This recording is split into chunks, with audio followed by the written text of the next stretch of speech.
Olá, meu nome é Maria Paula Nascimento Araújo, eu sou professora titular de História Contemporânea da UFRJ e coordeno o Núcleo de História Oral e Memória, que integra o Laboratório de Estudos do Tempo Presente da UFRJ.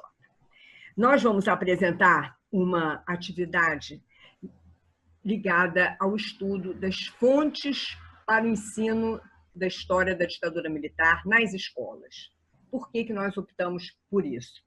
Nos últimos anos, os professores do ensino fundamental e médio, eles têm discutido uma questão que tem aspecto político, pedagógico, ético, que é como tratar nas escolas temas que são considerados temas sensíveis. Temas sensíveis são aqueles temas que são problemáticos de tratar, seja porque eles envolvem o relato de violências, de traumas, seja porque eles não consolidaram ainda uma determinada visão unitária. Então, por exemplo, são temas sensíveis o estudo das ditaduras militares no Brasil e na América Latina, porque eles envolvem violência, eles envolvem tortura, eles envolvem disputas de versões e de memórias dentro da sociedade. São também considerados temas sensíveis, numa direção bastante diferente, o próprio tema da escravidão, como que se fala dessa experiência, desse período do Brasil, como que a gente se refere aos escravos, como escravos ou como escravizados, enfim, uma série de questões que são difíceis de serem tratadas, abordadas, porque elas envolvem violência. Outra coisa também, outro exemplo, o regime de apartheid da África do Sul. Outro exemplo, os genocídios, não só como o Holocausto, como o genocídio de Ruanda. Ou seja, são temas que envolvem envolvimentos políticos, posições políticas, violências, traumas, memórias em disputas, versões em disputas. Ou seja, eles são problemáticos e sensíveis em si, mas também porque eles envolvem uma questão interessante. A sociedade ainda não definiu exatamente como que ela quer falar desses temas, como que ela quer contar esses temas, como que ela quer ensinar esses temas para as crianças. Então, portanto, por essa dimensão de sensibilidade que esses temas têm, por isso é importante conhecer a história da ditadura militar no Brasil. E por que é importante? É importante conhecer para não repetir, porque o conhecimento sobre a ditadura nos faz valorizar a democracia. É esse o objetivo de ensinar a ditadura militar nas escolas, fomentar uma cultura, uma posição política de respeito aos direitos humanos, de rejeição profunda à tortura, à violência e a todas as formas de discriminação política, social, religiosa, étnica, cultural, racial, de gênero e de orientação sexual. É o que nos permite apontar, fazer esse debate, dar aula sobre isso, trabalhar isso com os alunos, é o que nos permite apontar para a tolerância, para o respeito, para a solidariedade, a cooperação e a empatia como valores fundamentais de construção da cidadania, de construção de um país. Bom, é isso então que nós vamos apresentar aqui. Eu gostaria de apresentar, então, antes da gente começar o nosso trabalho, antes da gente começar a expor nossas fontes, eu gostaria de apresentar a equipe do Núcleo. Essa equipe do Núcleo de História Oral e Memória é uma equipe composta de alunos de graduação, de egressos da graduação, de alunos da pós-graduação, de professores e pesquisadores que estejam em pós-doc ou que estejam atuando como professores substitutos. Então, ela tem uma abrangência grande de vários níveis do ensino. E eu gostaria, então, de apresentar rapidamente os componentes que vão eles próprios se apresentar. Oi, eu sou a Simone, graduanda.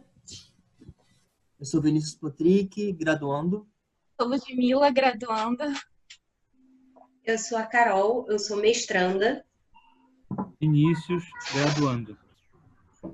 Oi, eu sou a Isabel, sou professora substituta de História da América na UFRJ.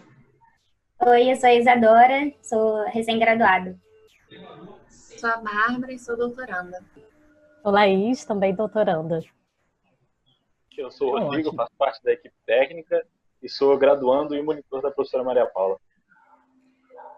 Bom, gente, então essa é a equipe, e nós vamos então passar diretamente para o primeiro ponto. Para a primeira, nós vamos fazer uma exposição, cada grupo vai, cada aluno, ou cada grupo, ou cada professor vai mostrar um pouco da metodologia, porque essas fontes, a pluralidade dessas fontes, cada um tipo de fonte necessita de uma metodologia específica. Então, o objetivo da nossa demonstração aqui é trazer alguns exemplos dessas fontes, mas também como trabalhar essas fontes, como nós podemos trabalhar essas fontes numa aula de ensino de história nas escolas. Então, pode passar para o primeiro ponto, Simone. Vamos lá, Simone, vamos começar nossa conversa pela Simone e pelo Vinícius Potric. Bom, como a Paula estava falando, eu acho que uma fonte muito interessante para a gente iniciar nossa conversa é a imprensa. Tanto os jornais da grande imprensa quanto da imprensa alternativa são fontes muito importantes para a gente entender e analisar a história da ditadura militar e também como a gente pode apresentar essas fontes na sala de aula.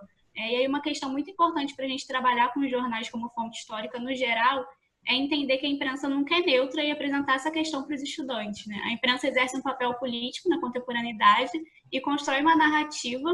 Quando nós analisamos um jornal, a gente precisa caracterizar quais são os grupos que financiam aquele jornal, quais são os grupos que produzem o jornal e qual é o posicionamento político exposto ali. No caso da grande imprensa, que é aquela que domina os principais meios de comunicação e geralmente está associada a grandes grupos políticos e empresariais, devemos averiguar qual a inserção política e social desses jornais quando vamos utilizá-los como fonte. Durante a ditadura militar no Brasil, vários jornais da grande imprensa tiveram complacência com o regime militar durante bastante tempo. Laís, você pode mostrar o primeiro jornal que eu te mandei, por favor? Nessa manchete na tela que a Laís vai mostrar, nós vemos, por exemplo, o Jornal do Brasil apresentando uma reportagem sobre um discurso do general Médici durante um banquete na década de 70, onde ele fala que a liberdade política só vem com progresso e o jornal não faz nenhum tipo de crítica, né? Não faz nenhum tipo de crítica contundente sobre isso. Já a imprensa alternativa é caracterizada por jornais feitos em formato tabloide que proliferaram durante os anos 70 e realizavam uma oposição contundente ao regime militar. Diversos pesquisadores realizaram estudos sobre a imprensa alternativa. Eu acho importante destacar aqui, principalmente os trabalhos do Bernardo Kucinski e da historiadora que é a nossa mediadora hoje, a Maria Paula. E como eu estava dizendo, durante a ditadura, esses jornais constituíram uma oposição ao regime autoritário. A imprensa alternativa apresentou questionamentos, denunciando a violência e apresentou também um posicionamento de esquerda. Essa imprensa era formada fundamentalmente por 3 tipos de jornais que apresentavam características distintas, tinham suas especificidades, que eram os jornais explicitamente de esquerdas, que eram principalmente influenciados por partidos e organizações de esquerda que se encontravam clandestinos na época, jornais ligados a movimentos sociais, principalmente associados a grupos considerados minoritários pela sociedade, como a imprensa feminista, a imprensa homossexual e a imprensa negra. E aí é muito interessante também da gente pensar que esses grupos estavam encontrando espaço, né, dentro da própria imprensa alternativa nesse momento, e, por último, as revistas de contracultura. Então, esses jornais eles conseguiam circular as ideias de esquerda e de emancipação dos grupos de minoria política e seus discursos pela sociedade. Por isso, são uma fonte muito interessante para a gente conseguir analisar a memória e o imaginário das esquerdas e dos movimentos sociais naquele período e para apresentar para os alunos também as próprias denúncias que eram feitas dos crimes cometidos pela ditadura, que não eram apresentados nos jornais da grande imprensa, tanto pela complacência quanto pela censura que esses jornais sofriam. Acho que o Vinícius também está realizando uma pesquisa com alguns desses jornais. Na verdade, estou começando a estudar o jornal Lampião da Esquina. E só para somar o que a Simone disse, que eu acho muito importante, que diz muito sobre a importância do jornalismo alternativo como fonte, é que não necessariamente esses jornais eles eram de esquerda propriamente dito, né? A gente tem que pensar o Brasil dessa época, da ditadura civil-militar, como um país extremamente bipolarizado. De um lado, você tinha um establishment de direita, conservador, que era totalmente avesso a pautas como as pautas dos chamados grupos identitários, né, das minorias, desses grupos de minoria, que eles estavam começando a reivindicar aqui no país. Mas também, por outro lado, você tinha uma esquerda mais tradicional, que ainda tinha dificuldade de colocar esses temas como prioridade nas suas pautas, mas que também acabavam, por questões estruturais, refletindo uma estrutura patriarcal, heteronormativa, racista, que infelizmente são bases do nosso país, né? Então, o jornalismo alternativo, esses jornais alternativos, para esses grupos identitários, como os grupos feministas, homossexuais, que eu digo um pouco mais de propriedade, por ter um pouco mais de conhecimento, e o jornalismo chamado imprensa negra, né, surgem como uma terceira via, e como um local de voz para esses grupos que não conseguiram achar espaço, seja na grande mídia, e seja nos meios mais tradicionais. Inclusive, tem até alguns exemplos. Laís, pode mostrar, por favor?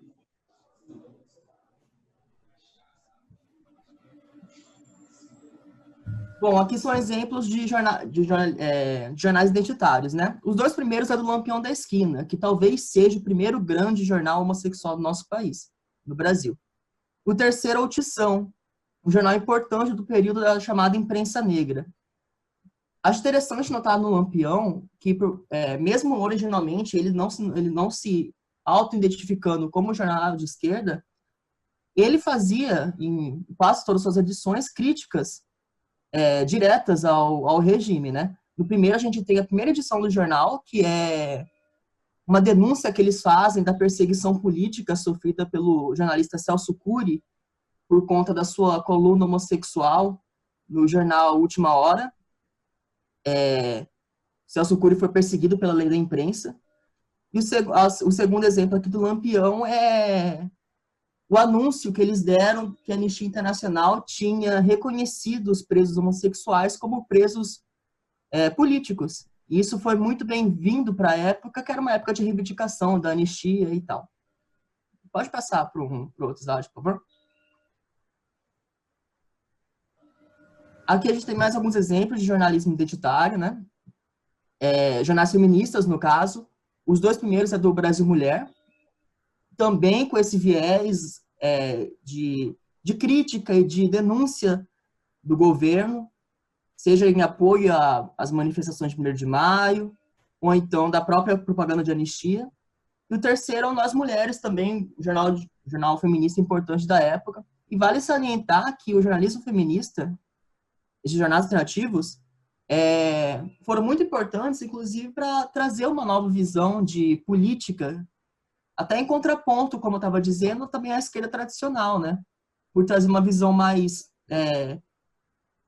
personificada da política, mais de você olhar mais a vivência do cotidiano e das experiências pessoais. E próximo slide, por favor. E aqui também a gente tem o jornalismo propriamente de esquerda, né? Os jornais alternativos propriamente de esquerda. O primeiro é o Em Tempo, que foi um jornal formado por uma frente ampla de grupos de esquerda, aqui com uma crítica ao sistema ao processo de anistia do governo Figueiredo, né? Aqui embaixo a gente tem o Nossa Opinião, que era uma coluna de opinião do jornal Movimento, que era um jornal, esse já era mais ligado ao PCdoB, e aqui eles também denunciam a falta de transparência do governo, do regime, e as interferências que o governo fazia na investigação do caso Herzog. E o terceiro é o Pasquim, muito famoso, que chegou a durar até mais de 20 anos, que ficou muito famoso pela sua irreverência, pelo jeito cômico de fazer jornalismo, e pelo jeito informal de fazer jornalismo, que foi muito popular no jornal. E por essa e outros, a gente vê a importância do jornalismo alternativo para a gente conseguir estudar esse período como fonte e tal. É assim, Vinícius e Simone, eu acho muito interessante esse debate sobre a imprensa oficial e a imprensa alternativa, né? A gente usar essas duas fontes, porque assim, há muito tempo dentro das universidades, né, nas pesquisas históricas, a gente não usa mais a fonte como uma comprovação da verdade, né? Então é interessante a gente analisar essas contradições que o jornal da imprensa oficial e da imprensa alternativa eles trazem, né? E falando um pouco assim das imagens, das fotografias, a gente também, né, na academia já há muito tempo não usa como uma mera ilustração do fato histórico, né? Isso já no século passado foi chamado de revolução documental, assim, usar outras ferramentas de entendimento do passado, assim como a fotografia, charge, obras de artes, a própria entrevista oral, que é uma coisa que a gente trabalha muito aqui no laboratório. Então, assim, a fonte deixou de ser algo que comprova a verdade e ela passou a ser como se fosse uma interpretação, tipo, do passado, uma contribuição mesmo. E é aí que eu penso que é o grande abismo, é nesse ponto que eu penso que é o grande abismo entre as pesquisas históricas dentro da academia e o que é ensinado em sala de aula, né, que é a nossa proposta aqui. Porque, assim, as os professores, né, eu acho que existem dois motivos, né? Os professores, pela carga excessiva de trabalho e pelo escasso tempo, né, de se autoatualizar, eles acabam ficando muito mais próximos, o saber do professor do ensino básico, por causa desses motivos, fica muito mais próximo do senso comum do que desses novos debates, né, dessa ressignificação do que é o documento constante que a gente faz dentro da academia. Outro motivo que eu penso é o uso quase assim positivo do livro didático, que muitas vezes, né, a gente até faz críticas a alguns livros dentro de algumas disciplinas no departamento de educação, a como alguns livros ainda mostram a imagem como uma mera ilustração do fato, sabe? A gente não, dentro da sala de aula, muitos professores não utilizam aquela fotografia como uma fonte mesmo a ser refletida, né? Laís, você pode apresentar para mim as 3 fotos que eu te mandei? Que acho que pode contribuir. Então, essas 3 imagens aqui são do Custódio Coimbra, né? Um fotógrafo bem famoso da época da ditadura, né? Até hoje ele faz trabalhos de fotografia importantes no Brasil. E são fotografias que ele cedeu gentilmente para a gente aqui, pro acervo do laboratório. A primeira fotografia é uma passeata na década de 70 das mães dos desaparecidos políticos. A segunda aqui de baixo é da campanha pela Anistia, ali na Cinelândia. E a outra foto é da manifestação na Candelária das Direta e Já. Então, uma forma importante da gente pensar essas fotografias assim, fazer perguntas para elas, tipo, por que ela foi produzida naquele momento, quem a produziu, para que ela serviu. Porque, por exemplo, a própria fotografia naquela época era uma coisa proibida, né? Então, a gente não pode tratar ela como uma mera ilustração, ela tem coisas a nos dizer. O Custódio Coimbra foi um fotógrafo que colaborou, por exemplo, em imprensa alternativa, como o Pasquim, que o Vinícius falou. Então, existem muitas coisas por trás do que uma mera ilustração, né? Outra coisa que eu queria falar é sobre o uso de charges, né, em sala de aula. Porque a fonte, a charge, ela traz uma ironia, assim, como bem falou uma historiadora chamada Rosa Maria Barbosa, é um entendimento subjetivo da época, sabe? Você entende as contradições, é uma forma particular de entendimento que... Laís, você pode mostrar também as charges que eu trouxe? É uma forma particular, ela traz o riso, traz a ironia, traz o desconforto. Eu acho que é importante também para a gente analisar a época, é uma fonte importante. Isso. Aqui a gente tem a charge do Cláudio, né, da campanha da anistia, ele fala assim, viu, pronto, acabou, faz de conta que nada aconteceu, não aconteceu nada. Quer dizer, fica um desconforto, né? E aqui também tem uma charge da Elis, e também aqui essa charge da Van de Seleção, que é muito boa, que tem até uma parte do poema do Drummond, e agora, José. Então, enfim, eu acho que a charge também é uma ótima fonte para contribuir para o entendimento do passado da ditadura. Posso comentar alguma coisa sobre sobre algumas imagens, que são muito boas as imagens que você trouxe, foram perfeitas. Eu queria comentar essa do Cláudio, da anistia, porque a anistia que foi obtida, né, no Brasil, depois daquela ampla campanha de massas pela anistia, a anistia que foi concretamente obtida, não era exatamente a que o movimento popular estava pedindo, o movimento do Comitê Brasileiro pela Anistia, o movimento da oposição, não era essa anistia, foi uma anistia que acabou também servindo para encobrir determinadas violações e crimes cometidos pelos agentes do Estado. Então, ela teve um sentido também um pouco de vamos fingir que não aconteceu nada, vamos esquecer. Ela teve imediatamente a possibilidade, né, de promover um esquecimento. Isso a gente não pode considerar que isso aconteceu, porque as forças políticas e sociais até hoje estão intervindo no sentido de não deixar que aconteça esse esquecimento. Mas essa charge do Cláudio, ela aponta para isso. A anistia, aí chegou o personagem ali, pronto, viu, acabou, faz de conta que não aconteceu nada, né? Eu acho essa charge muito expressiva de um momento de muita tensão, que foi essa transição política, né? E que foi a lei da anistia. Só isso, não quis deixar passar. Excelentes as charges que você escolheu, excelentes. Agora, além das charges, desenhos, caricaturas, imprensas, eu vou fazer uma pergunta e a Carol e o Vinícius vão responder. É possível usar obras artísticas como fonte para pesquisa histórica? Então, Carol, começa você. Cinema. Então, Paula, sim, é possível.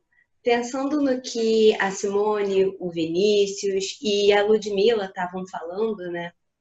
A gente pode usar fontes para além dos documentos oficiais, né?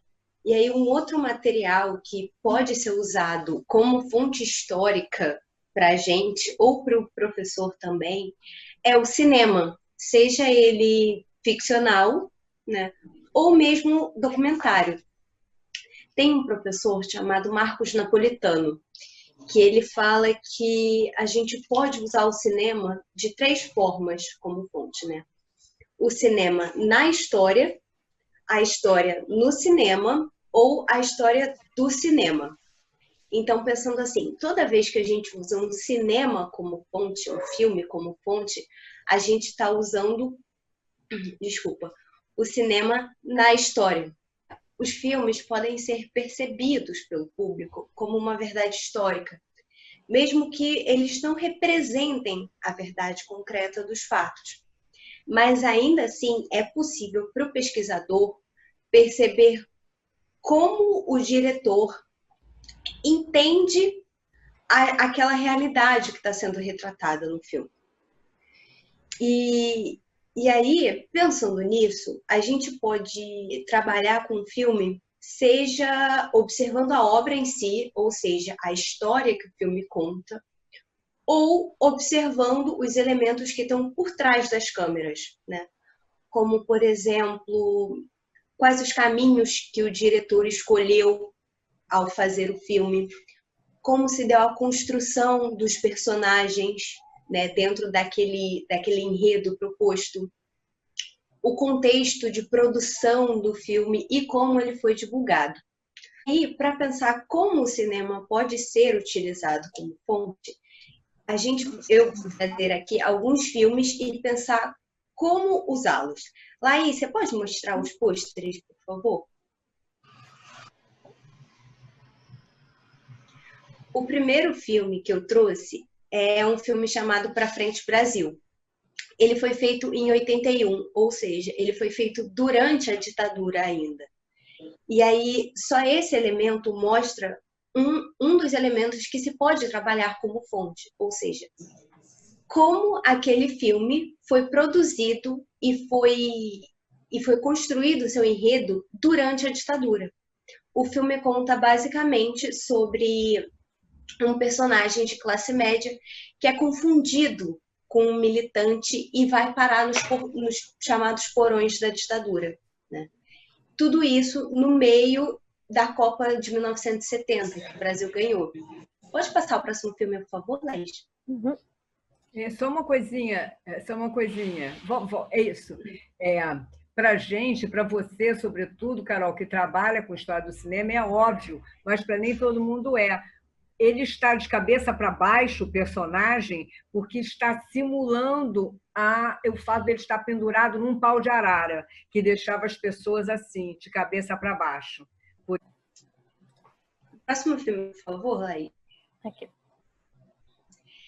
O próximo filme que eu separei foi O Que Bom Te Ver Viva. Ele é de 89, ou seja, ele foi feito ali no contexto da redemocratização do Brasil, né? E a parte legal dele é que ele tem uma parte ficcional, né? Que quem faz é a Irene Havashi, que é essa personagem que está no pôster, e parte dele é documentário, porque a diretora, a Lúcia Muraia, que era ex-militante, ela convidou outras mulheres militantes que passaram por situações como prisão, tortura ou morte, desaparecimento de pessoas próximas para darem seus depoimentos, né?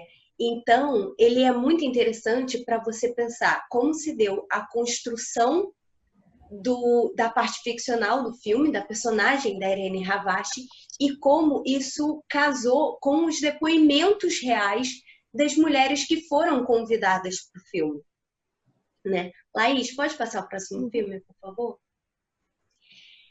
Esse filme já é mais recente. Ele foi feito em 2005, né? Que é o ano em que meus pais saíram de férias. A história se passa, né, nos anos 1970, novamente o ano em que o Brasil ganhou o tricampeonato, né, de futebol. E o personagem, que é esse da capa, o Mauro, ele é um menino de 12 anos, os pais dele são militantes políticos, tem que ir para a clandestinidade e deixam ele com o avô, né? E aí ele tem que ser inserido nessa nova cultura, nesse novo lugar em que ele está, sem os pais, com um nome, ele não pode falar quem são os pais, toda uma realidade muito diferente para uma criança lidar dentro da ditadura militar. E ele serve para a gente pensar essa distância temporal. E o personagem não tradicional, que é um personagem criança, como uma criança lida com os anos da ditadura, como uma criança enxerga essas vivências turbulentas da ditadura. Pode passar para o último filme, Laís, por favor? Obrigada. E esse aqui, eu separei ele, o dia que durou 21 anos, ele é de 2012, e ele é um documentário, né? A primeira coisa que dá para pensar sobre ele aqui é que o diretor do filme se chama Camilo Tavares. Ele é filho de um militante político que foi preso e foi exilado. Então, a construção desse filme se deu a partir de um lugar do próprio diretor, que é uma pessoa que foi filha de militantes, né? E que foi uma pessoa que, ao longo de sua vida, teve que lidar com isso. Então, ele decidiu fazer isso como uma narrativa que traz a realidade em si, mas ainda assim é uma realidade através dos olhos dele, dos olhos do Camilo, que é o diretor, né? E nesse filme ele usa documentos oficiais, que são as fontes mais tradicionais que a gente usa na história, mas ele faz isso dentro de um filme, que são uma das fontes recentes, como a Simone falou. Então, pensando todos esses exemplos e muitos outros exemplos que a gente tem, são muitos os elementos que a gente pode usar para trabalhar o cinema e pensar como ele pode ajudar a gente e aos alunos a entender melhor como foi o período da ditadura, né? E aí, respondendo mais uma parte da Paula, eu acho que o Vinícius pode me ajudar com isso, não?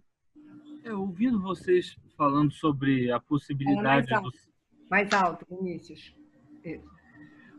Ouvindo vocês sobre a possibilidade do cinema, da charge e de outras expressões artísticas serem fontes históricas, eu estava justamente pensando na viabilidade, nas dificuldades do teatro se constituir como fonte para estudos históricos.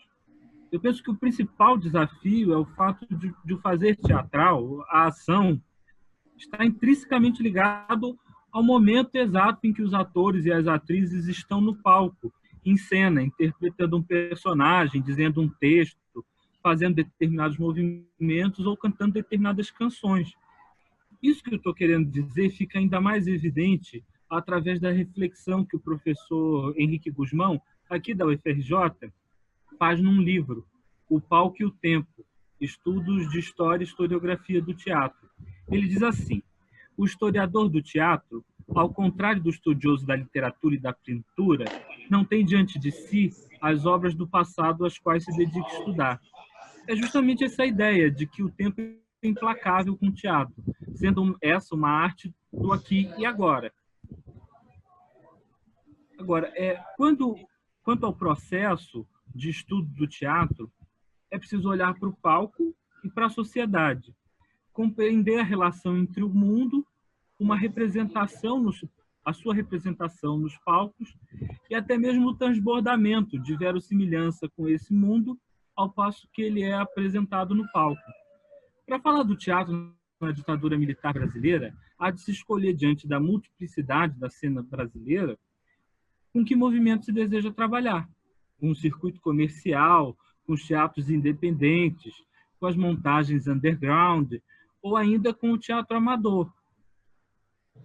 Se, por exemplo, formos pensar em uma montagem do teatro oficina, então teremos que compreender sua identidade. Os textos escolhidos, a direção e suas escolhas estéticas, assim como os cenários, os figurinos, os atores e as atrizes envolvidos, o público que frequenta os espetáculos, a forma como ele foi financiado. E outro elemento de total importância são as críticas veiculadas na imprensa. E isso demonstra também que há uma vinculação entre todas essas fontes que a gente está conversando, né? E, nesse caso, é difícil falar da oficina e não mencionar o Rei da Vela. Então, eu queria pedir a Laís para mostrar 3 imagens que eu mandei para ela dessa montagem de 67. A primeira delas, a colorida, é um desenho do Hélio Eichbauer, que foi o cenógrafo e o figurinista dessa montagem. E as outras são fotografias da montagem propriamente dita. E essa montagem é de tamanha importância para o Oficina que o texto escrito por Oswald em 1933 possui um conteúdo crítico ao sistema capitalista, ao imperialismo norte-americano e ao conservadorismo brasileiro. O público que frequentava os teatros eram segmentos da classe média. A direção e a concepção estética do José Celso, junto ao Hélio, não tinham o objetivo de agradar os seus espectadores, comovê-los ou mesmo educá-los. A intenção era chocar.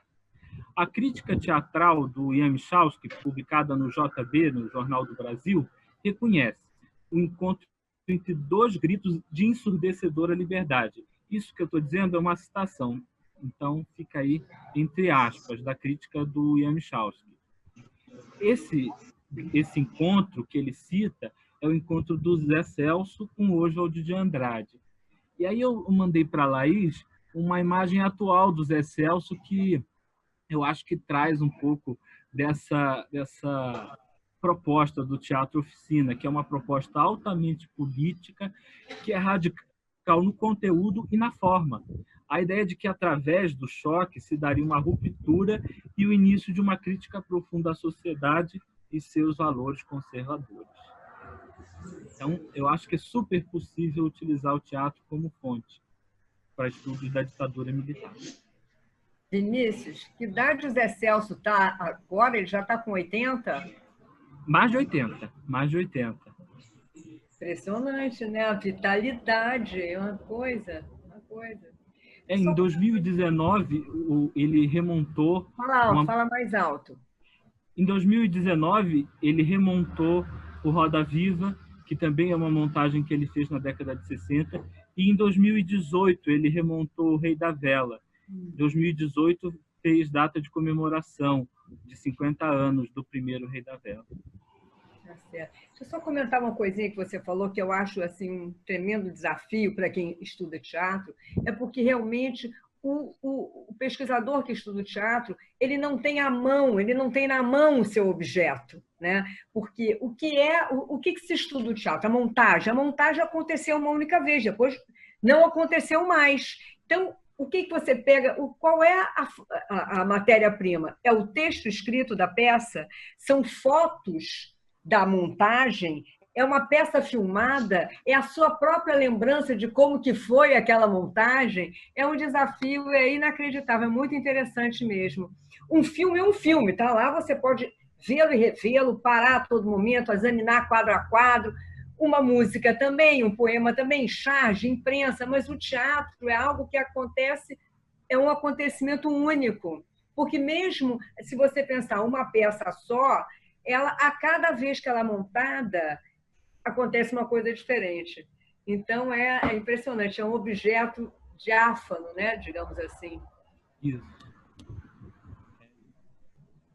E além dessas fontes que os colegas já comentaram, né? A gente viu aqui imprensa, fotografia, charge, cinema, teatro, os trabalhos e, sobretudo, o ensino de história da ditadura e dos temas sensíveis, como a Paula falou no início, tem também cada vez mais valorizado o uso de depoimentos e de testemunhos coletados a partir da metodologia de história oral. E esses depoimentos têm sido encarados como fontes importantes para a gente discutir, debater e problematizar a história e a memória da ditadura. Então, ao trabalhar com história oral, é inevitável que as discussões sobre memória apareçam e que a gente problematize isso tanto na pesquisa quanto também no ensino de história.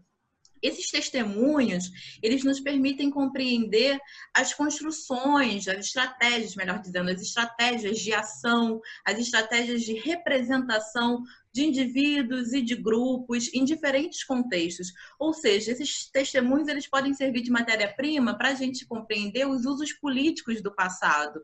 E aí, nesse caso, para a gente que é professora de história, historiadora, a memória ela funciona tanto como fonte, como também como um objeto de estudo. Tem uma historiadora argentina que eu gosto muito, que é Elizabeth Gelin. Ela discute, ela tem vários livros publicados sobre memória, uso de fontes orais, e ela discute uma questão que é importante da gente relembrar, de que em relação à ditadura e a qualquer período histórico, na verdade, a gente nunca vai encontrar uma única memória, uma única interpretação do passado. Na verdade, a gente sempre vai ter o quê? Memoriais e interpretações no plural que estabelecem entre si lutas e rivalidades políticas, né? Uma outra questão que ela e outros autores chamam a atenção também é de que a memória está sempre vinculada ao sentido de identidade, daquela construção que a gente faz de si para si e para os outros também, né? E esse processo, portanto, é um processo sempre construído, seletivo. Então, a memória é um fenômeno construído, seletivo, que envolve essas lutas políticas. E quando a gente fala de uma memória, a gente não está falando só essa seleção, né, essa reinterpretação do passado não é uma questão, uma prerrogativa apenas do indivíduo, mas do indivíduo que está inserido num contexto familiar, social, nacional. Por isso a gente pode falar da questão da memória coletiva, né, como o Raul Bax, que é um autor que foi um dos pioneiros e um grande nome nesses estudos de memória, né?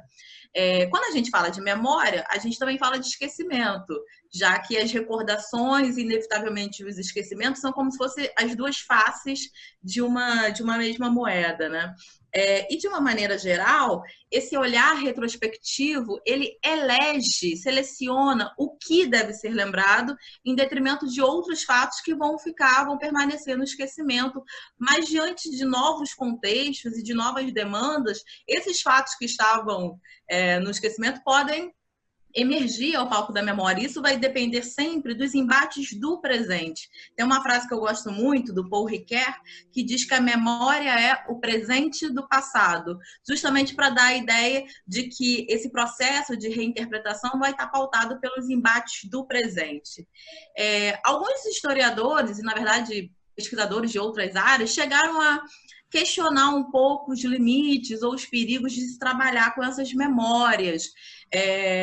Por exemplo, o filósofo famoso, Todorov, ele chegou a trabalhar com a noção de sacralização das memórias, no sentido de que seria, segundo ele, perigoso supervalorizar o discurso das vítimas e que esse discurso ele não permitiria possibilidades de críticas ou de reinterpretações.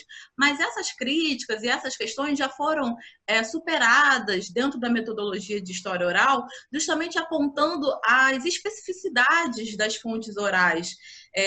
A professora Marieta Ferreira, que é professora aqui, já aposentada do Instituto de História, ela tem vários trabalhos sobre história oral em que ela destaca justamente como que você pode superar essas questões adotando uma perspectiva que privilegia as relações entre história e memória. Nessa perspectiva, você pode neutralizar essas críticas porque toda a subjetividade, as supostas distorções ou até a falta de veracidade que pode ser apontada em algum depoimento, isso não deve ser visto como uma desqualificação, mas sim como um elemento a mais na pesquisa. A Maria Paula, que está aqui, nossa colega, professora da casa também, do FRJ, também tem vários trabalhos sobre história oral, sobre o uso de testemunhos, e eu acho legal uma coisa que a Paula destaca, de que a história oral ela traz um aporte específico para o conhecimento histórico, né? E esse aporte justamente vai trazer à tona o quê? As memórias, as trajetórias de vida, as experiências e as subjetividades. Então, a subjetividade ela é um elemento intrínseco das fontes orais e ela não deve ser vista como um empecilho, como algo que contamina a fonte, que prejudica a fonte, né? E aí, pensando em sala de aula, como é que a gente trabalha essas fontes orais? Uma questão importante, e que foi mencionada pelos outros colegas, a Ludmila falou também, é não achar que o depoimento traz uma verdade do que de fato aconteceu. Então, ao trabalhar em sala de aula com os depoimentos, é importante problematizar que os depoimentos eles constroem narrativas sobre a ditadura, que é o caso que a gente está falando especificamente. E é interessante perceber esses embates de memória, perceber esses sentidos que foram forjados e também, a partir do trabalho com fontes orais em sala de aula, você pode problematizar e debater com os seus alunos todo um contexto político e social de uma época, perceber quais foram as questões que mobilizaram uma geração e quais foram os sentidos que foram forjados para esse passado que é tão recente e ainda traumático na sociedade brasileira. Para ilustrar e para trazer assim como sugestão de fontes orais que a gente pode trabalhar em sala de aula, eu queria destacar os depoimentos do projeto Marcas da Memória, que foi desenvolvido aqui na UFRJ, em parceria com a Comissão da Anistia. Esses depoimentos são bem interessantes e podem ser usados no ensino de história da ditadura brasileira. A Isadora separou alguns trechos desses depoimentos e vai falar um pouco mais sobre eles para a gente. Mas antes da Isadora falar, porque a Isadora vai nos encaminhar aqui, coordenar a nossa leitura de alguns trechos, porque nós optamos por fazer isso. Como a gente está numa conversa, uma roda de conversa mais informal, mais próxima, nós optamos para, em vez de colocar uma tela com um trecho do depoimento, nós vamos ler esse depoimento, esses pequenos trechos que a Isabel e a Isadora selecionaram. E nós vamos fazer de uma forma diferente, inspirados, né? Como aqui estamos pensando em charges, e cinema, teatro, inspirados num documentário maravilhoso do Eduardo Coutinho, chamado Jogo de Cena, onde ele contrapõe trechos de documentários que são ditos pelas próprias pessoas envolvidas com trechos de documentários que são lidos ou ditos também por atores e atrizes consagrados da televisão e do cinema brasileiro. E esses atores e atrizes dramatizam o documentário, dramatizam o texto do depoente nesse documentário. Então, o documentário ele passa hibridamente por uma coisa documentária e, ao mesmo tempo, por uma coisa ficcional. É muito interessante. Então, são trechos pequenos e a gente se dispôs a ler com uma certa carga, não digo tanto dramatúrgica, mas assumir a carga emocional que alguns desses trechos dos depoimentos têm. Então, Isadora, passo para você ir chamando as pessoas aqui na ordem. Nosso primeiro personagem é o Bernardo da Mata Machado. O Bernardo é irmão do José Carlos da Mata Machado, que foi um militante de ação popular morto em Recife pelos agentes da repressão. A luta da família Mata Machado, ainda na década de 70, foi marcada por essa busca pelos restos mortais do José Carlos e pelo direito de enterrá-lo. E até hoje a família Mata Machado ainda é uma das únicas famílias de mortos e desaparecidos políticos que conseguiram recuperar o corpo do seu familiar num caixão fechado. E atualmente o Bernardo ele é pesquisador e trabalha com arte e cultura. E agora eu vou pedir para o Rodrigo ler o trechinho que a gente selecionou do Bernardo. A gente enterrou José Carlos. E não é qualquer família que tenha conseguido isso. A gente sabe onde é que ele está. Isso é muito importante. A verdade e a memória são fundamentais não só para o país e para a sociedade, mas também para os familiares. Nossa segunda personagem é a Vera Paiva. A Vera é psicóloga, filha do ex-deputado engenheiro Rubens Paiva, que é um desaparecido político desde 1971. E nesse depoimento que a gente escolheu, a Vera começa falando sobre essa mãe. E agora a professora Maria Paula vai ler o trechinho da Vera Paiva, que nós selecionamos. Agora, ela só enterrou meu pai, isso ficou bem claro para a gente. A gente não tinha essa dimensão, a gente só percebeu na hora, quando ela recebeu o atestado de óbito, 1998, 1997, sei lá. E esse é o problema, a diferença entre o que tem o morto para enterrar e o que não tem o morto para enterrar. Nós descobrimos esse ano, no ano passado, que cada um de nós enterrou meu pai num ano diferente. Eu me lembro exatamente o dia que eu decidi que ele tinha morrido. Eu me lembro, porque você decidir que morreu é matar de novo. A terceira personagem que a gente escolheu trazer aqui é a Vitória Grabois. A Vitória é uma das fundadoras e uma das militantes mais importantes do grupo Tortura Nunca Mais, do Rio de Janeiro. Nos anos 70, ela perdeu seu pai, seu irmão e seu marido na guerrilha do Araguaia, e até hoje eles são desaparecidos políticos. E aí vou pedir para a Carol ler os trechinhos que a gente selecionou da Vitória. Eu vivia com a minha mãe e o meu filho. Eu não tinha marido, eu não tinha amiga, eu não tinha ninguém. Eu vivia para minha mãe. Eu era jovem. Eu caí na clandestinidade com 20 anos de idade e fui até os 36. Foram 16 anos de clandestinidade. Viver na clandestinidade é algo inominável. No meu caso em particular, viver com um filho pequeno, um nome falso, uma criança que não tem parente, não tem tio, o pai é separado, eu tive que inventar para ele que eu era separada do pai dele, porque ele era muito pequeno e não sabia o que acontecia. Quer dizer, esse pai ausente que nunca aparece, não tem um tio, não tem uma avó, quer dizer, só tem uma avó, não tinha avó do outro lado. Todas as crianças tinham família e ele não tinha. Era uma coisa muito dura. Então, nossa próxima personagem é a Flávia Schilling. A Flávia é filha do Paulo Schilling, que foi um importante político ligado ao governo Jango. E no pós-golpe de 64, ela acompanha o pai no exílio no Uruguai. E lá ela começa a sua militância política com o grupo Tupamaros. Ela é presa em 1972 e permanecendo na prisão até 1980. Ela foi libertada e mandada de volta para o Brasil por pressões feitas pela campanha do Comitê Brasileiro pela Anistia. E atualmente ela é professora da USP. Então agora eu vou pedir para a Paula ler o trechinho que a gente selecionou da Flávia. Eu queria, antes, mencionar uma coisa, que é uma coisa pessoal, por que eu escolhi, fiz questão de ler esse trecho da Flávia Schilling.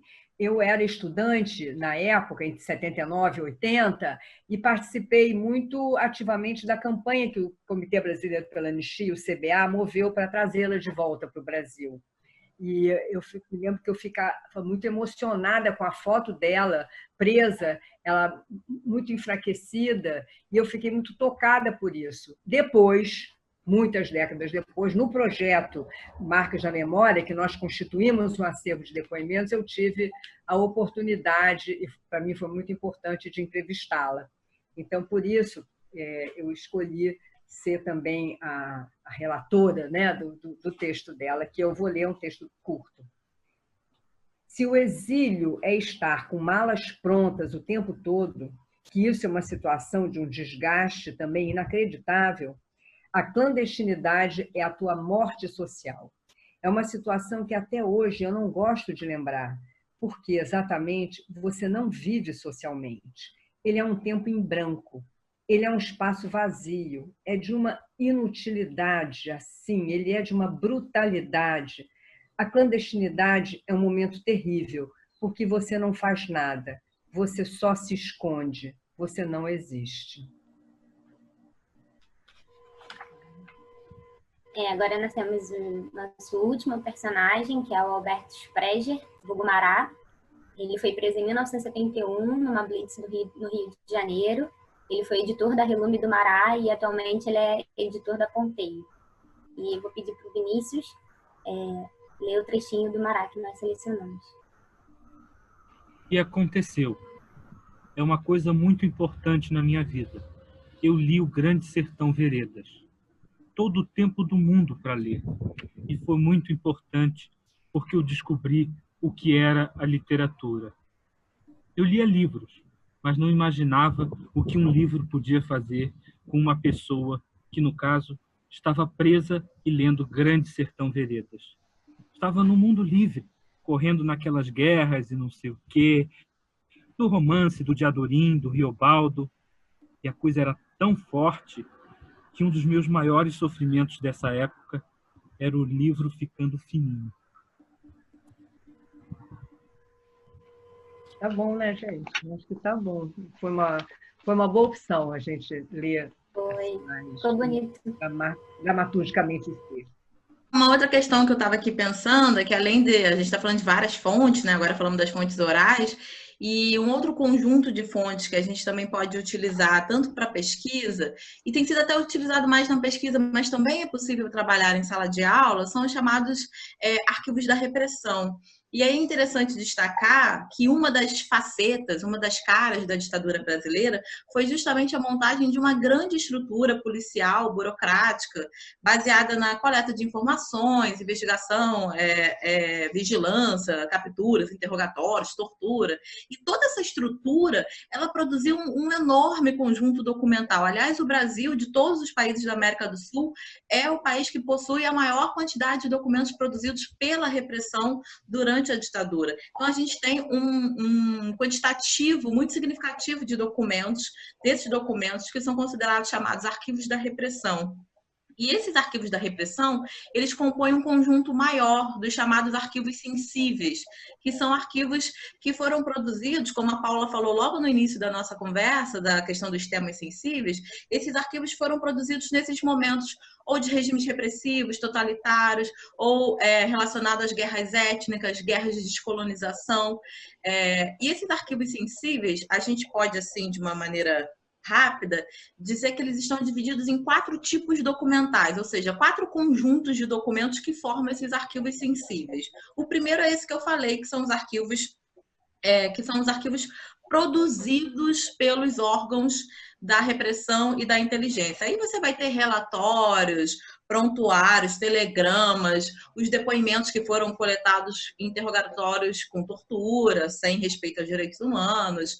O segundo conjunto são os documentos que foram roubados e capturados pela repressão, documentos que pertenciam a pessoas ou a organizações. Então, você tem cartas, diários, fotografias, que estão dentro dos acervos da repressão, mas eles foram capturados nas operações policiais, né?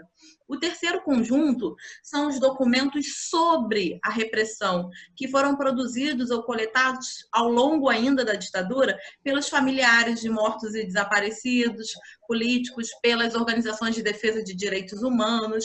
E o quarto conjunto dentro dos arquivos sensíveis é justamente já em períodos democráticos, os acervos que foram produzidos por iniciativas do Estado, em investigações e políticas de reparação, sobretudo relacionadas às comissões da verdade, que a gente vai até falar disso daqui a pouco. Tem uma antropóloga argentina que eu gosto muito, que é a Ludmila Catella, que inclusive fez doutorado aqui na UFRJ. Ela trabalha já há muitos anos com essa questão dos arquivos de repressão, dos desaparecidos políticos, e ela traz uma questão interessante, que é de que esses arquivos, eles exercem 4 funções nas sociedades que passaram pelo período de redemocratização. Quais são essas funções? Primeiro, que esses documentos, que originalmente eles foram criados para incriminar pessoas, eles podem ser usados para rever crimes cometidos durante a ditadura. Segundo, esses documentos podem também ser utilizados como prova na responsabilização dos agentes públicos que cometeram os crimes durante a ditadura. Terceiro, esses documentos, eles são, que a gente está debatendo aqui, fontes para pesquisa histórica. E, por fim, esses documentos também têm funções pedagógicas, porque eles podem ser usados no ensino de história da ditadura e também em atividades pedagógicas, como, por exemplo, até as visitas guiadas de escolas nesses acervos, justamente utilizando essa documentação para promover uma cultura de tolerância, de respeito aos direitos humanos e assim por diante. Quando a gente pensa nesses arquivos da repressão, e como eu falei, muitos desses documentos foram produzidos durante sessões de interrogatórios, com torturas e assim por diante. Portanto, embora eles sejam documentos autênticos, nem sempre a gente pode confirmar a veracidade das informações que estão contidas nesses documentos. Aí surge a questão, mas então eu posso utilizar esse documento para pesquisa, ou eu posso trabalhar em sala de aula com um documento que foi, por exemplo, coletado durante uma sessão, um interrogatório, com tortura? Será que isso inviabiliza usar essas fontes na pesquisa e no ensino de história? Na verdade, não, e esse é um grande debate dos historiadores que trabalham com essa documentação, é de que isso não inviabiliza o uso tanto na pesquisa quanto no ensino. Mas é claro que ao trabalhar com essa fonte, como qualquer outra fonte das que a gente falou aqui, é preciso ter cuidados, critérios e um rigor metodológico, né? A primeira coisa que é importante, e é uma coisa que é interessante porque perpassou várias falas aqui, é de que a gente não tem que achar que esse documento ele traz uma verdade sobre o que de fato ocorreu. Mas também a gente não pode descartar esse documento com uma desconfiança de que ele seria enganador pro historiador. Então é importante ter ideia de que esses arquivos da repressão, eles fazem parte de um universo muito específico e que sim, a gente tem que ter em mente de que eles foram criados originalmente para incriminar alguém. E tem uma outra questão interessante, que é uma historiadora chamada Mariana Joffre, de São Paulo. Ela trabalha com esses arquivos da repressão e ela usa o termo, ela diz que esses arquivos são marcados pelo ethos da suspeição automática. O que é isso? Esses arquivos tendem a supervalorizar ou a superdimensionar a ação dos opositores políticos. Ou seja, aumentar a gravidade dos fatos que estão sendo ali narrados. E qual é o objetivo disso? Na verdade, seria até um mecanismo de autojustificativa do próprio aparelho repressivo. Para que aquela mega estrutura que a ditadura montou continuasse funcionando, você tem que ter um perigo iminente, que está fazendo grandes coisas e que, portanto, é preciso manter aquele aparato repressivo. Então, esses documentos devem ser olhados sempre nessa perspectiva de que eles tendem a incriminar e a supervalorizar essa oposição. Uma outra questão, e aí para fechar essa parte que eu acho bem interessante destacar, e aí a Samantha Quadrá, que é professora da UF, que traz essa discussão, é de que esses documentos, eles refletem e são refletidos pelos valores conservadores que nortearam a ditadura e a própria sociedade onde essa ditadura estava inserida. Então, as palavras que são usadas, o vocabulário, os preconceitos, a parte em que aparecem várias questões da defesa da moral e dos bons costumes, todos esses elementos que aparecem nesses documentos, eles nos informam não só sobre a ditadura, mas sobre os valores que circulavam naquela sociedade, na sociedade brasileira daquele momento. Então, os documentos da repressão, eles falam mais sobre os órgãos de repressão e inteligência do que sobre as pessoas que estavam sendo investigadas por esses órgãos de repressão. E aí, fecho aqui a minha fala com uma frase da historiadora Icleia Thyssen, que ela diz que os arquivos não devem ser vistos, arquivos da repressão, não devem ser vistos nem como tesouros, nem como miragens. Como assim?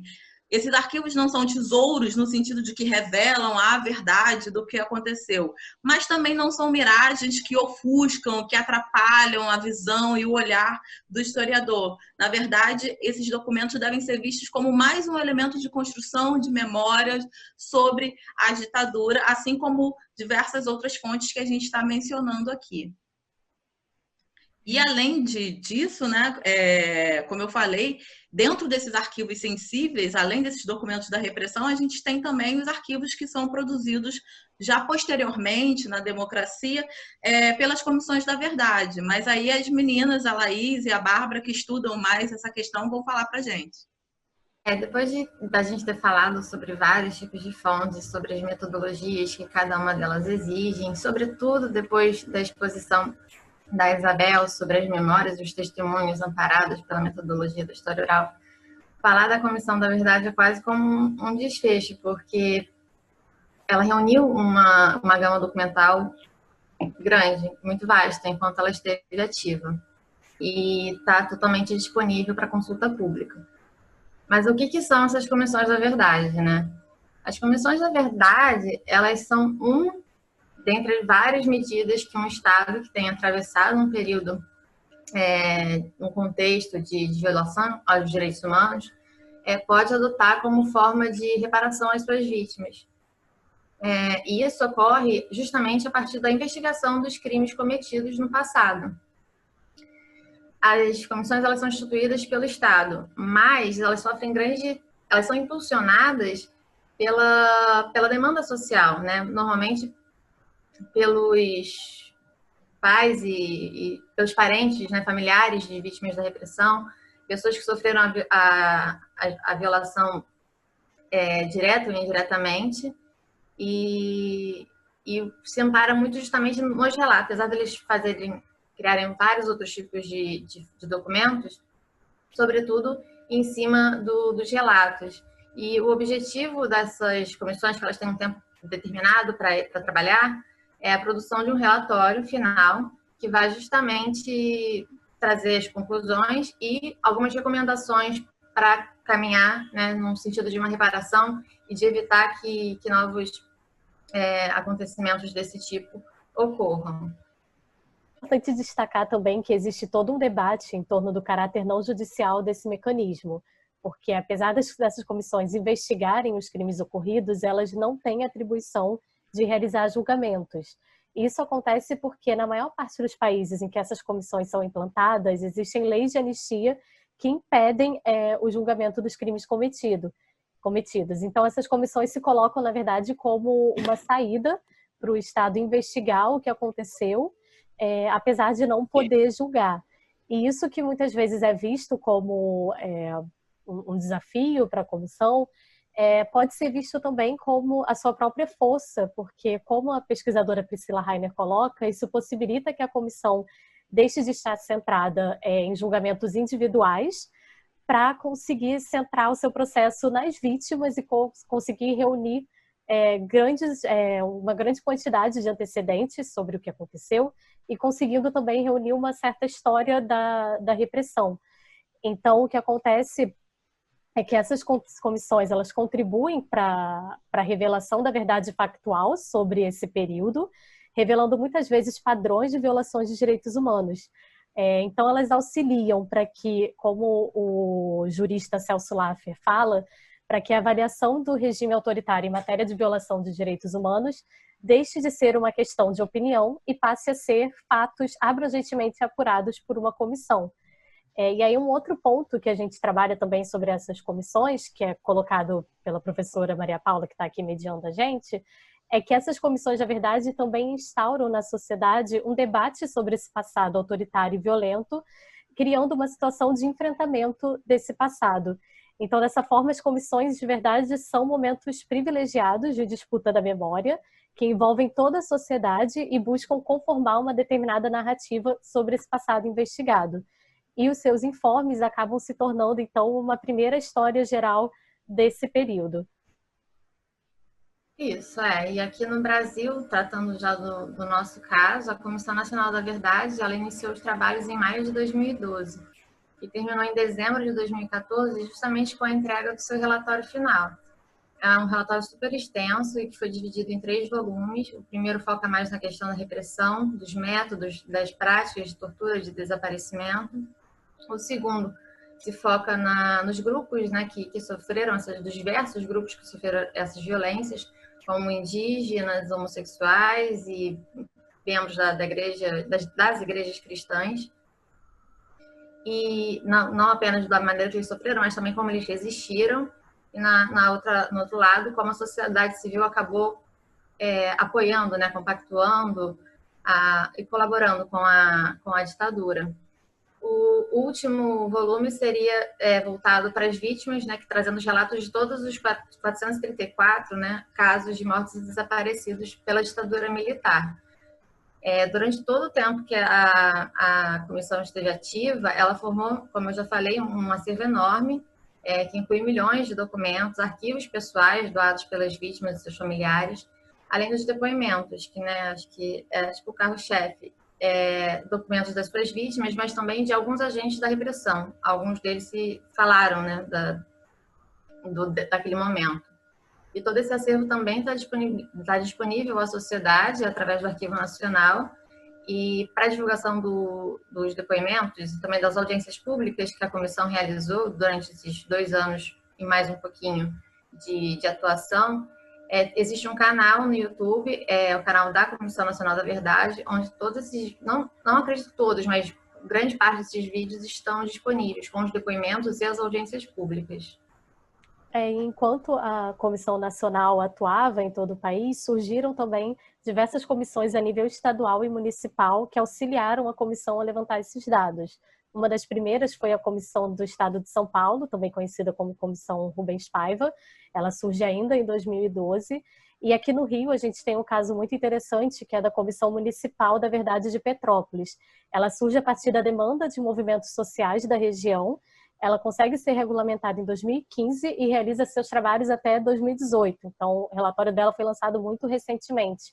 E uma das conquistas em torno desse grupo é que eles conseguiram regulamentar uma lei municipal pela instituição no calendário oficial da cidade da Semana da Memória, Verdade e Justiça, que é realizada todo ano, sempre a partir do primeiro dia do mês de abril. Então, durante essa semana são realizadas diversas atividades em Petrópolis para debater a questão da ditadura militar com a sociedade. Acho que além dessas conquistas, né, no caso de Petrópolis, de forma geral, as comissões a nível nacional e estadual principalmente, acabam com a revelação dos crimes, revelando também os cenários dessa repressão, onde ela ocorreu. E a consequência direta disso é um movimento para demarcar esses espaços, garantindo a lembrança do período ditatorial e como forma de homenagear as suas vítimas. Então, assim, são lugares que são conhecidos como lugares de memória e são importantes por transmitir o significado do que foi a ditadura militar do período. Então, se uma pessoa está passando e vê aquele espaço com a sua marca, com a sua demarcação, é muito emblemático. E essa é um esforço também da sociedade para demarcar esses espaços. E no Brasil todo a gente tem vários exemplos. Como em Recife, a gente tem, acho que a imagem, né, Laís, do Monumento Tortura Nunca Mais, do Recife. Isso. Esse. E também... Essa é a foto do Pablo, Isso, né? Pablo Porfírio foi aluno nosso aqui e contribuiu para o livro que a gente estava produzindo com essa foto que ele mesmo fez e mandou para a gente. Sim. E, além dessa, né, tem muitos outros, mas um segundo exemplo seria o memorial do Grupo Tortura Nunca Mais, em homenagem, acho que a 14 militantes que foram enterrados num cemitério em Ricardo de Albuquerque, no Rio de Janeiro. Esse aqui. Esse aqui é a Porta de Marcelo. Esse aqui é do Memorial da Resistência, que a gente encontra em São Paulo. O memorial foi instalado no prédio do antigo DEOPS, do Estado de São Paulo, no Departamento Estadual de Ordem Política e Social de São Paulo. E o objetivo, né, do projeto museológico deles foi justamente a musealização do prédio. Então, o memorial ele reconstrói alguns espaços da repressão, como as celas, que é esse exemplo, as salas utilizadas para tortura, e também as salas dos agentes da repressão, onde eles ficavam no seu dia a dia. Tem o Memorial da Resistência, ele traz também essas marcações que, na verdade, foram interferências feitas depois pelas pessoas que passaram por lá com algumas frases. Aqui a gente tem uma frase da Rosi Nogueira, que ficou presa um tempo nesse local, que ela fala que pegaram o bebê dela para ameaçá-la. É bem interessante esse trabalho que eles fizeram de tentar resgatar a memória e usando também essas intervenções das pessoas depois. E um detalhe aí, só para explicar que eu acho que não ficou claro quando você falou, é que essas intervenções, as pessoas, os ex-presos foram chamados para participar da construção, né? E eles escreveram as frases, eles reescreveram as frases no tempo presente que eles tinham escrito muitos anos atrás. Não é simplesmente uma intervenção que, a partir do presente, eles fizeram. Eles reescreveram frases que eles tinham escrito há mais tempo. Esse que é um jogo interessante, né? Sim, sim. E só para finalizar, como a Bárbara estava trazendo esses lugares, muitos desses ainda são lugares que estão em disputa, como a gente tem o prédio do DOPS, no centro do Rio. Existe um movimento de mobilização para ocupar esse espaço. E a Casa da Morte em Petrópolis, que eu também trouxe uma imagem aqui. A Casa da Morte era um espaço clandestino de tortura, como vocês podem ver, é uma casa comum, né? Não tem nenhuma demarcação. E só se tem notícia de apenas uma sobrevivente da Casa da Morte, que é a Inês Etienne. E existe todo um movimento para ocupar esse espaço, para torná-lo um espaço de memória. Em 2014 foi organizada uma vigília noturna à casa, na madrugada do dia 31 para o dia 1º, que é a madrugada que marca, né, o dia do golpe, como uma demonstração de manter viva a memória daquele espaço, de prestar uma homenagem às vítimas. Então, esses espaços são demarcados, né, nesse sentido, e também como uma forma de promover ações educativas para toda a sociedade. Então, já chegamos ao final dessa roda de conversa, né? Eu queria dizer algumas coisinhas. Assim, primeiro que esse grupo que está aqui, todo ele, já em graus diferentes, já estamos há muitos anos conversando sobre essas coisas, né? Tanto que essa apresentação foi toda montada em cima de documentação de acervos que nós temos no Núcleo de História Oral e Memória. Acervos tanto de depoimentos quanto de imprensa alternativa. Nós trabalhamos com o nosso próprio acervo, né? E também com a produção, e principalmente a produção de um livro paradidático que fizemos há uns anos atrás. Eu não sei se a gente tem como mostrar no site a capa do livro. Tem? Então, vamos mostrar o site primeiro e depois a capa do livro. Esse é o nosso site. Núcleo de História Oral e Memória, Laboratório de Estudos do Tempo Presente, Tempo UFRJ. Nós temos um amplo acervo de depoimentos. Tem como mostrar aqui são os nossos projetos. Isso, então vamos mostrar um pouquinho só. Nós temos um amplo acervo de depoimentos, temos um catálogo que tem um amplo acervo de depoimentos, e nós nos baseamos basicamente nesses dois, que são os dois referentes ao Marcas da Memória. Então, vamos mostrar um pouquinho esse é o catálogo, como que ele funciona assim, um catálogo de entrevistas. Mostra um pouquinho, Thaís. Então, vamos lá mostrar um pouco do catálogo mesmo. Isso aí são as entrevistas que nós temos, e elas estão todas organizadas. Por exemplo, Vera Paiva, nós tiramos esse depoimento daí. Enfim, vou só mostrar um pouquinho. Isso.